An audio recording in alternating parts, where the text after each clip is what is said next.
Break के बाद रुक करेंगे यूपी बुलेटिन की ओर, जिसमें बात होगी बहराइच की, जहां ग्राम सभा अशोका के रमेडिया गौरा में गौवध से ग्रामीणों में रोष व्याप्त है। साथ ही बात होगी औरैया की, जहां 75 वर्षीय महिला छत से गिरकर गंभीर रूप से घायल हो गई।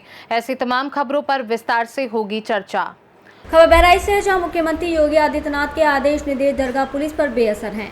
ग्राम सभा अशोका के रमेडिया गौरा में गौवध से ग्रामीणों में रोष है। मौके पर भारी मात्रा में खून अवशेष पड़ा मिला। ग्रामीणों ने कुछ महीनों से दुस्साही गौ तस्करों का कुकृत्य करना बताया है। मौके से गौमांस लदा वाहन भागने में कामयाब हुआ। सूचना पर पहुंची पुलिस ने जेसीबी से साक्ष्य मिटाने का प्रयास किया। उग्र ग्रामीणों के आगे बेबस पुलिस जांच कर लौटी। ग्रामीणों की तहरीर पर मामूली धारा में दर्ज हुई एफआईआर। बजरंग दल कार्यकर्ताओं के साथ ग्रामीणों ने पुलिस कार्यशैली पर सवाल उठाए हैं। सदर विधायक अनुपमा जायसवाल ने घटनास्थल का दौरा किया है। जिलाधिकारी पुलिस अधीक्षक को सख्त कार्रवाई का निर्देश दिया। रूबरू हो दोषियों पर सख्त कार्रवाई की बात दोहराई गई। क्या नाम है आपका, किस गांव के रहने वाले हो? सर ये पूरनमल वर्मा, ग्राम टेमरिया निवासी। आपका एक वीडियो है जो वायरल हो रहा है कि आप एक पुलिस वालों को बुला करके कुछ आप दिखा रहे हैं गांव में, कुछ खून वगैरह दिखा रहे हैं। क्या मामला है? ये कैसा वीडियो है वो आपका? सर ये वीडियो है गौवंश का, वहाँ पर तरकसी करते जा रहे हैं सर। हाँ। वो उसी का वीडियो है सर। हमने पुलिस को एसएचओ को फ़ोन किया, 112 पे फ़ोन किया, उसको हमने ही बुलाया है सर। किस थाने को? सर ये दरगाह शरीफ में। क्या मामला हुआ था पूरा? ये मामला ये हुआ, जब वहाँ पे पुलिस आई, मुझे आश्वासन दिया गया कि इसका जल्द ही जल्द कार्रवाई की जाएगी।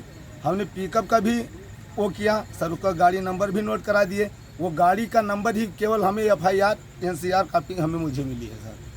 प्रधान जी ने भी उसमें एफआईआर किया है? हाँ जी जी जी, प्रधान लोग के ग्रामवासी ने किया, सब लोग किया है। पुलिस वाले क्या कह रहे हैं अब पुलिस वाले ये चीज़ कह रहे हैं कि 12 या 24 घंटे का हमको मोहलत दे दीजिए। आज जुलूस था और कल गणपति विसर्जन है, इसके बाद में हम कार्रवाई कर देंगे। नहीं, जब आप बता रहे हैं कि आपने उस गाड़ी का पीछा किया, जी जी, जहाँ पर वो घटना हुई, गौवंश के बारे में हत्या किया ऐसा बता रहे हैं आप? जी जी, पीछा किया गाड़ी का, तो उसमें क्या गौमांस था? गाड़ी कैसे भागी, कैसे पकड़ने में? गौमांस था, पीछा किया। वो इतनी स्पीड से था, हमने बाइक से थे। ये किस जगह का घटना है? ये सर गौरा का किस मौजे में आता है? सर ये अशोका। बहराइच से सीनियर संवाददाता श्यामजी मिश्रा की report. Prelude public school Dayalbagh के प्रांगण में उद्यान केयर के आगरा अध्याय के 5वें प्रेरण समारोह का आयोजन किया गया। सबसे पहले दीप प्रज्वलन के बाद अतिथिगण का प्रकृति की अमूल्य धरोहर नवांकुर प्रदान कर स्वागत किया गया। वहीं श्रुति वर्मा के निर्देशन में विभिन्न बैचों की शालिनियों का चयन करके कैबिनेट बनाई गई। इस साल 30 बालिकाओं उद्यान केयर के उद्यान शालिनी फेलोशिप परिवार का हिस्सा बनी। संस्था की ओर से प्रत्येक छात्रा को शैक्षिक कार्यों के लिए 10,000 रुपये वार्षिक छात्रवृत्ति भी प्रदान की जा रही है, जो उनके बैंक खाते में स्थानांतरित कर दी जाएगी। मुख्य अतिथि के रूप में डॉक्टर चीनू अग्रवाल, निदेशिका फीलिंग माइंड्स ने उद्यान केयर के कार्यों की प्रशंसा की। सलाहकार समिति सदस्य डॉक्टर सुशील गुप्ता ने कहा कि प्रत्येक छात्रा को अपना आदर्श स्थापित करके प्रगति के पथ पर निरंतर बढ़ते रहना है। डॉक्टर सुशील गुप्ता, सदस्य सलाहकार समिति उद्यान शालिनी फेलोशिप। आज से 4 साल पहले जब मुझे किरण जी का ऑफ़र आया था कि हम आपके यहाँ उद्यान शालिनी का चैप्टर खोलना चाहते हैं, तो मैं सोच नहीं सकता था कि इस चैप्टर से मैं इतना इन्वॉल्व हो जाऊंगा और ये चैप्टर इतना अच्छा होगा। आज 5th इंडक्शन सेरेमनी थी चैप्टर की। आज की तारीख में 164 शालिनीज़ हैं जिनको हमने गोद लिया है और हम इनको 5 साल तक गोद लेते हैं। इनकी सिलेक्शन प्रक्रिया बहुत अलग होती है। इसमें सिर्फ गवर्नमेंट इंटर कॉलेज की लड़कियां ही आ सकती हैं, क्योंकि वो बहुत गरीब होती हैं, वो किसी भी तरह की फ़ीस नहीं दे सकती हैं।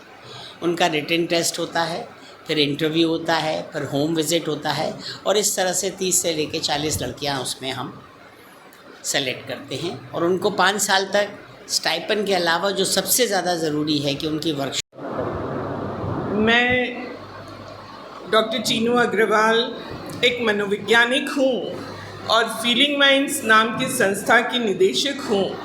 आज मुझे उद्यान शालिनी के इस इन्वेस्टिचर सेरेमनी में मुख्य अतिथि के रूप में बुलाया गया और मैं डॉक्टर सुशील गुप्ता की बहुत बहुत आभारी हूँ कि उन्होंने इतने अच्छे काम से मुझे आज जोड़ा, जहाँ पर 18,000 से अधिक बच्चियों को स्कॉलरशिप देकर उनका प्रोत्साहन बढ़ाया जा रहा है और पूरे देश में ये संस्था कार्यरत है उड्डयन शालिनी, जिसकी जो निदेशिका हैं डॉक्टर किरण मोदी जी, उनसे आज मेरी मुलाकात हुई और उन्होंने इस इनिशिएटिव के बारे में बताया कि ये जो बच्चियां हैं इनका सिलेक्शन किया जाता है, इनको जो बहुत नीडी अंडर प्रिविलेज। आगरा से सी न्यूज़ संवाददाता अनुज उपाध्याय की रिपोर्ट। खबर औरैया से है, जहां विधुना लोहिया नगर में 75 वर्षीय महिला सिद्धश्री छत से गिरी। मंदिर से पीछे वाले मकान की छत पर पहुंचे और उतरने की कोशिश में यह हादसा हुआ। हाथ फिसलने से रोडवेज कंडक्टर रिंकू सेंगर के प्लॉट की बाउंड्री से टकराकर गली में गिरी। सिर में गंभीर चोट, सीएससी विधुना से सैफई रेफर किया गया है। वहीं घटना सीसीटीवी कैमरे में कैद हो गई। मोहल्ले में हड़कंप मच गया है। किराएदार युवती सुषमा ने बताया कि महिला को नहीं जानती थी, डर कर वो अंदर चली गई। परिजनों का कहना है कि बंदरों ने खदेड़ा था और बचने की कोशिश में यह हादसा हुआ। औरैया से सी न्यूज़ संवाददाता राजेश मिश्रा की रिपोर्ट। खबर ललितपुर के कस्बा मनावरा से है, जहां जैन धर्म के प्रमुख 10 दिवसीय पर्व पर्युषण, जिन्हें 10 संलक्षण पर्व के नाम से जाना जाता है, शनिवार को भव्य विमान शोभा यात्रा निकाली गई, जिसमें प्रमुख रूप से 8 विमान शामिल हुए। विमान शोभा यात्रा का शुभारंभ पुराना बाजार स्थित श्री नेमिना दिगंबर जैन मंदिर से किया गया। शोभा यात्रा में सभी मंदिरों के विमान शामिल होते गए। विमान शोभा यात्रा कस्बे के मुख्य मार्ग से होते हुए नियत स्थान श्री महावीर विद्या विहार परिसर में ले गए, जो आचार्य विद्यासागर देशनागरण में बने अस्थायी मंच पर सभी विमानों को विराजमान किया गया और बाद में सौभाग्यशाली पुण्यार्जक परिवारों द्वारा मंडा मध्य प्रदेश से पधारी ब्रह्मचारी कल्पना जी के कुशल निर्देशन में भगवान जिनेन्द्र देव के मस्तक पर अभिषेक शांति धारा कर सातिशय पुण्य का अर्जन किया।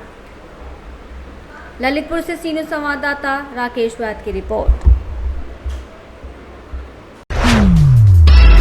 कोतवाली क्षेत्र के ठाकुर द्वारा अंतर्गत आने वाली ग्राम पंचायत शिवनगर पत्थरखेड़ा में लगभग 1 माह पूर्व हुई गौहत्या के मामले में फरार आरोपियों की गिरफ्तारी नहीं होने पर प्रशासन द्वारा लगातार दिए जा रहे झूठे आश्वासन से क्षेत्र के संतों, हिंदू संगठनों, साधु संतों, बजरंग दल और राष्ट्रीय स्वयंसेवक संघ के कार्यकर्ता नाराज हैं।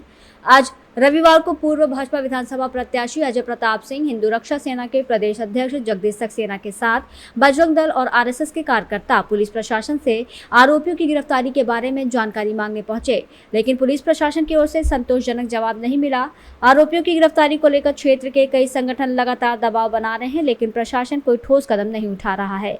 संतों, हिंदू संगठनों ने प्रशासन को स्पष्ट चेतावनी दी है कि यदि गौहत्या के मुख्य आरोपी जरीफ अहमद और शमसुद्दीन को 2 दिन के अंदर गिरफ्तार नहीं किया गया तो वो और क्षेत्र के सभी संगठन ठाकुर द्वारा कोतवाली के बाहर धरना प्रदर्शन करने पर मजबूर होंगे। सर, आज आप कोतवाली आए थे, क्या मामला है पूरा? मामला आपको बाबा जी ने बता ही दिया है। जी जी। गंभीर विषय है और इसकी पूर्णतः निष्पक्ष जांच जो हम लोग एक्सपेक्ट कर रहे थे वो अभी तक नहीं हो पा रही है। आज भी मिले तो आज भी कोतवाल साहब ने ये बताया है कि एसपी आर्या लेवल पे इसकी जांच है, तो जल्दी हम बड़े उच्च अधिकारियों से मिलके उनसे बात करेंगे। अगर जहाँ भी जाने की ज़रूरत पड़ेगी हम लोग सभी संगठन एक साथ हैं और वहाँ तक जाया जाएगा। सर, वेलकम है। क्या मामला था, आप कोतवाली आए? मामला ये है कि सावन के महीने में 25 जुलाई को गांव शिवनगर और पत्थरखेड़ा में गौ कसी का केस हुआ। उस केस में हमने रंगे हाथों मुलजिमों को पकड़ा है। उसमें 7 की गिरफ्तारी हो चुकी है। जो सफ़ेद पोशाक वाले हैं जरीब मलिक, उनको बचाने के लिए बार बार नए नए हथकंडे अपनाए जा रहे हैं। पुलिस प्रशासन हमें गुमराह कर रहा है। जांच के नाम पे जो है दिन प्रतिदिन बढ़ते जा रहे हैं और 40 दिन से ज़्यादा हो गया। हम ये चाहते हैं कि हमें क्षेत्र की जनता, संगठन सभी का साथ है, सभी का सहयोग है। अगर ये गिरफ्तारी अब जल्द से जल्द नहीं होती है तो हम 2 दिन में अपने संतों के साथ में धरने पे बैठेंगे। मुरादाबाद से सी न्यूज़ संवाददाता देशरतन सिंह की रिपोर्ट। फिलहाल के लिए बुलेटिन में बस इतना ही। देश दुनिया की बाकी खबरों को जानने के लिए आप देखते रहिए सी न्यूज़ भारत।